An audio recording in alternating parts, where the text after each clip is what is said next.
Hola, es un gusto participar en este curso de formación docente, antecedentes e implicaciones de la nueva Escuela Mexicana en las Escuelas Normales Rurales, que promueve la Escuela Normal Rural Carmen Cerdán. Sobre todo participar en este panel que han titulado La Reforma Educativa de 1969 y sus repercusiones actuales. Soy el profesor Jalier Arnulfo Morales Dueñas, docente de la Escuela Normal Rural General Matías Ramos Santos, de San Marcos, Loreto, Zacatecas, egresado también de esta institución y miembro del Frente Nacional de Egresados Normalistas Rurales. Agradezco la oportunidad para poder participar y compartir algo de un tema que me parece bastante pertinente y necesario, como es hablar de esa eh, casi mítica reforma de 1969, de la cual eh, poco, poco llega a nuestros días. Mm, Esta reforma de 1969 marcó de manera profunda a las instituciones formadoras de maestros rurales al limitar, al censurar, al virtualmente eliminar a 14 de sus instituciones, al ser convertidas 13 en escuelas secundarias tecnológicas agropecuarias y una más en escuela de capacitación para el trabajo agropecuario. De 29 normales rurales que existen y funcionan en 1900 o hasta 1969, en un periodo de un verano, nos quedamos en el país solamente con la existencia de 15 de estas instituciones. Esta reforma administrativa y curricular transforma mucho más que un plan de estudios, eh, dado que se toma una decisión que se ha considerado tuvo un peso y una orientación que ponderó lo político por encima de lo pedagógico. Esta presentación forma parte de un trabajo de investigación un poco más amplio que intenta reconstruir eh, y recuperar esos significados que gestó la reforma de 1969 y que podemos encontrar perceptibles en la actualidad. Esta investigación se ha apoyado en distintos marcos metodológicos, entre ellos la historia oral, la memoria colectiva, la historia social y biográfica, así como en la historia del tiempo presente, dado que tenemos la posibilidad de recuperar la voz, el testimonio, el recuerdo de quienes vivieron este suceso de la reforma de 1969, sus implicaciones. Primero, bueno, creo que un elemento a considerar para entender, entre muchos otros, la reforma de 1969 es cómo comienza un distanciamiento entre el Estado mexicano y las normales rurales, dado que se empieza a construir una narrativa bastante adversa sobre las normales rurales desde los veneros de espionaje mexicano, representados sobre todo en la Dirección Federal de Seguridad, y el caso que desata las propuestas más hostiles contra normales rurales se dan a partir justamente de un fenómeno político-social en el estado de Chihuahua, donde el problema agrario involucra una participación bastante activa de normalistas rurales, tanto de la Escuela Normal Rural de Saucillo como de Salaices. En este entorno, la Unión General de Obreros y Campesinos de México es una organización social protagónica, donde participan personajes tan destacados en la historia eh, de la lucha política y popular del país como el maestro Arturo Gámez y el doctor Pablo Gómez. En esta eh, disputa por la reivindicación de tierras a favor de los campesinos en contra de un latifundismo estatal a la sombra del poder político, eh, se da el primer levantamiento armado después de la revolución en por este grupo encabezado por el maestro Arturo Gámez, el 23 de septiembre del 65, en el ataque al cuartel Madera, donde, bueno, pues 13 insurrectos se lanzan contra 20 soldados acuartelados, nos dice Carlos Montemayor, y el saldo pues es de 8 guerrilleros y 4 soldados muertos, pero el suceso marca justamente una antes y un después en la vida política del país, pero también en la manera en que el Estado mexicano entiende el papel político que pueden jugar las normales rurales, eh, al considerar que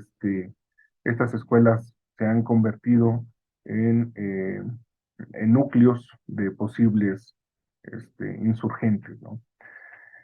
Adicional al tema de Madera, hay otros referentes que me parece que tenemos que considerar para poder entender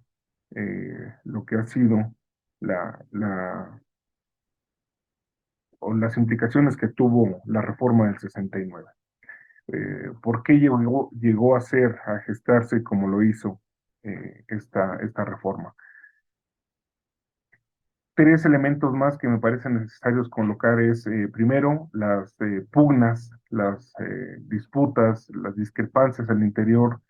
de la gran organización que aglutina todas las sociedades estudiantiles de normales rurales. Me refiero a la Federación de Estudiantes Campesinos Socialistas de México.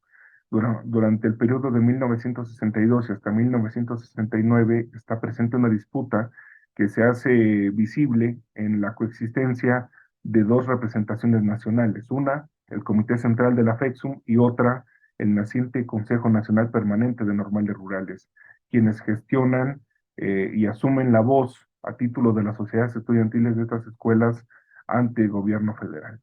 Eso nos habla de una disputa que no permite del todo cohesionar una respuesta organizada ante grandes retos y problemas que enfrentan estas escuelas, uno de ellos la reforma del 69. Un segundo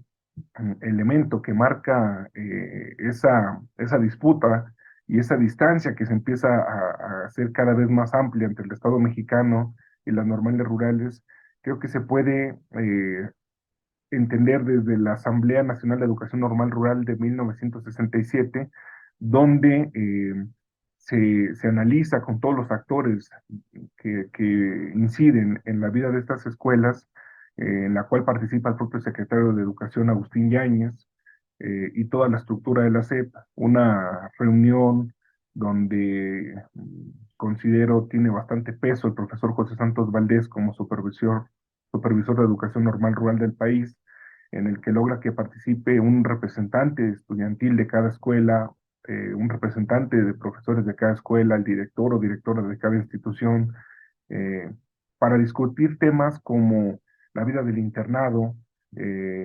así como las necesarias reformas curriculares, pero también identificar cuáles son las necesidades materiales en las que sobreviven estas instituciones y que muchas de ellas son históricas.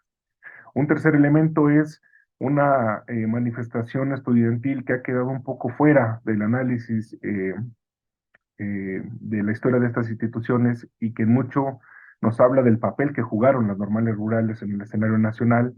una marcha llamada la Ruta de la Libertad, que es disuelta por el ejército en el año emblemático de 1968, que nos permite entender que la lucha estudiantil no solamente es capitalina, sino que se vive fuera de la capital, está particularmente en el estado de Guanajuato. Eh, bueno, y finalmente pues llega la reforma del 69. Todos estos ingredientes van, permiten entender un poco ese distanciamiento que ha sido característico de la historia reciente de las normales rurales con el Estado mexicano. Bien, esta narrativa adversa contra las normales rurales la hemos escuchado, la hemos visto, la hemos entendido en distintas circunstancias y es, creo, forjada principalmente por la Dirección Federal de Seguridad. Hoy lo sabemos por los expedientes desclasificados de este organismo del Estado mexicano que se concentran en el Archivo General de la Nación, y que nos hablan de un periodo bastante sombrío de la Guerra Sucia en México, donde las normales rurales fueron uno de los sujetos de atención que tuvieron un trato bastante hostil de parte del Estado mexicano a partir de estos informes que generaba la Dirección Federal, que entre otras cosas consideraba una incompatibilidad entre su función educativa y su activismo estudiantil, llegando a proponer, sobre todo después del caso de levantamiento guerrillero en Madera en el 65, que se requería, como ven ustedes textualmente, se requería una solución final para acabar con el problema que implique a las escuelas normales rurales. Y esto llegaba a la propuesta de que la solución final era el cierre de las normales rurales. Esto es lo que sugería la Dirección Federal de Seguridad y pareciera que esto es lo que finalmente terminó asumiendo como tarea la propia Secretaría de Educación Pública a través de distintas propuestas y enmiendas, una de ellas la del 69. La marcha por la Ruta de la Libertad eh, es una gran manifestación estudiantil que comienza el 3 de febrero de 1968, organizada por la Central Nacional de Estudiantes Democráticos, una organización adherida al Partido Comunista y que también era una organización que disputaba mucho a otras centrales estudiantiles más cercanas al Estado mexicano, al priismo. En esta participan 5 federaciones de estudiantes universitarios, 4 facultades de la Universidad Nacional Autónoma de México, el Instituto Politécnico Nacional, la Escuela Nacional de Ciencias Médico-Biológicas, la Escuela Normal Superior, la Escuela Nacional de Maestros, la Federación de Estudiantes Campesinos Socialistas de México. Eh, la FEXUM se convierte en uno de sus principales promotores de esta marcha por la Ruta de la Libertad, que entre sus principales demandas o propósitos era solicitar la libertad de presos políticos estudiantiles apresados por el gobierno de Díaz Ordaz, entre ellos Rafael Aguilar Salamanca. Eh, Siguiendo los pasos recorridos por Miguel Hidalgo en su travesía libertaria, buscó comenzar en el estado de Guanajuato y terminar en el estado de Michoacán. En sus primeros días de avance fue disuelta esta gran manifestación que ustedes pueden ver aquí en esta fotografía, ver sus consignas, todos estudiantes recorriendo las calles este, de Dolores Hidalgo, Guanajuato. Sin embargo, se enfrenta a dos retos esta manifestación, claramente de un actor que ya se considera como disidente a las organizaciones oficiales o oficialistas del Estado mexicano, y que se convierta en un actor crítico, como lo fue el estudiantil a nivel nacional, sobre todo capitalino, pero ahora integrado por, sí, organizaciones capitalinas, estudiantiles, pero también de la periferia, y no capitalinas o no urbanas, como las de las escuelas normales rurales. Eh, Aquí encontramos que enfrentan, por un lado, al ejército y por otro lado a la prensa. Aquí una manera en que se difundió la noticia de la censura a la manifestación de la Ruta por la Libertad. En el encabezado superior ustedes pueden leer cómo señala este periódico, que replicó en mucho lo que la prensa en aquel momento dio a conocer. Dice: evitó el ejército que lincharan a la Marcha de la Libertad. Y más abajo, en una de sus pequeñas notas señala: gritos y pedradas contra los rojos en Dolores Hidalgo, Guanajuato, una valla de soldados para protegerlos. Es decir, tratan de orientar la narrativa en el sentido de que en lugar de una disolución de una manifestación pacífica de los estudiantes por parte del ejército, en realidad el ejército lo que hizo fue salvarlos, dicen ellos, de una turba de pobladores locales que intentaron agredirlos en rechazo a su manifestación. Aquí hay imágenes donde podemos ver al lado izquierdo a mujeres, estudiantes, participando en esta ruta por la libertad, y al lado derecho podemos ver a integrantes uniformados, integrantes de sindicatos oficialistas, también llamados charros, tanto de petroleros, de la CTM, de la CNC, con consignas que son bastante características de la época en esta idea orientada por atacar a los filósofos de la destrucción desde el gobierno federal, o simplemente de todo aquello que huela a comunismo, atacarlo, ¿no? Esta idea de que no permitiremos infiltración de ideas bastardas que denigren nuestra soberanía, bueno, pues ahí está lo que enfrentaban los estudiantes o las miradas disidentes en la década de los 60 y que en el estado de Guanajuato, pues el Estado mexicano hizo uso tanto de la prensa, del ejército, como de sindicatos oficialistas para censurar la manifestación estudiantil. Finalmente llega esa gran reforma en agosto de 1969, después de un congreso celebrado en Saltillo, donde en menos de 2 meses se construye, aprueba y aplica. Es decir, estamos ante una reforma curricular a educación normal que en un tiempo récord toma la decisión de no solamente hacer un cambio curricular que implica la separación del grado secundario del de normal, sino integrar un año más a la formación del grado de normal, del nivel de normales, y en consecuencia tomar la decisión de transformar y reformar al, la formación de profesores con el saldo de pasar de 15, de 29 escuelas normales rurales a solamente mantener para su función a, a 15 de estas. Y 14 convertirlas en escuelas secundarias eh, tecnológicas agropecuarias y de formación para el trabajo. Este es el mapa resultado de aquella reforma.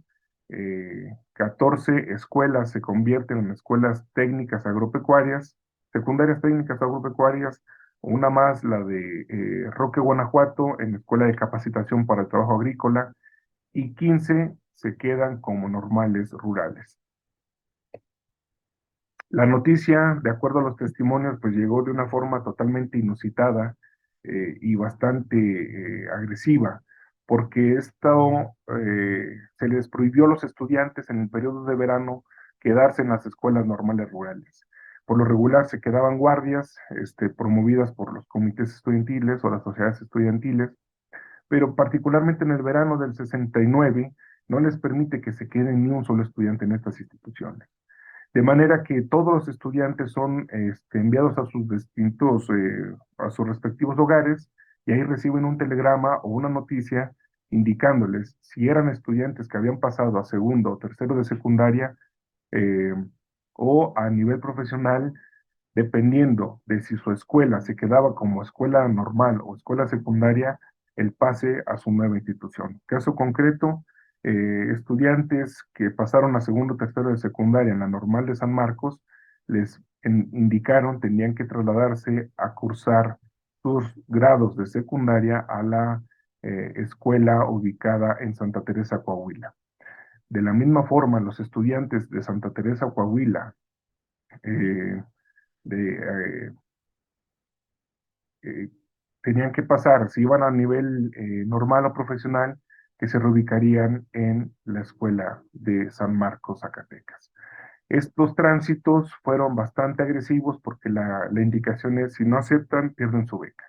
Y así Rogelio Cárdenas, Leonel Contreras, Rubén Mata, María Elena Sánchez dan su testimonio de lo abrupto, lo conflictivo, lo traumático que fue reubicarse en las nuevas escuelas a riesgo de no poder concluir sus estudios. Además, estos tránsitos y la aplicación de una reforma que se hizo de la mano de policías municipales, de la Dirección Federal de Seguridad, judiciales, estatales, incluso del ejército, para poder custodiar a estas instituciones para evitar cualquier brote de manifestación de parte de los estudiantes, lo que nos lleva a la pregunta, si no hubo intentos de manifestación de repudio a esta reforma que censura y elimina escuelas normales rurales, pues sí las hubo,